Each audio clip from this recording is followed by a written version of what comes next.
একটা কথা বলি,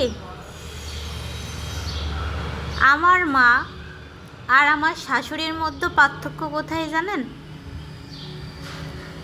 শাশুড়ি বলে সংসার এতটুকু কষ্টের জন্য তোমাদের এত কষ্ট হচ্ছে, আমরা কত কষ্ট করে সংসার করেছি।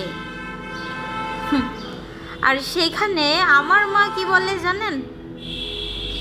আমি আমার সংসার জীবনে অনেক কষ্ট করেছি, কিন্তু আমার মেয়েকে আমি সেই কষ্টটা করতে দিব না।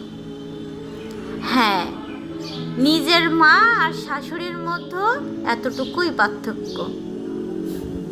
আমরা সবাই বলি না, শাশুড়িকে মার মতো দেখলে সংসারে কখনো অশান্তি হয় না। আসলে শাশুড়ি কখনো বৌমাকে নিজের মেয়ে বলে ভাবতে পারে না, কখনো সম্ভব না।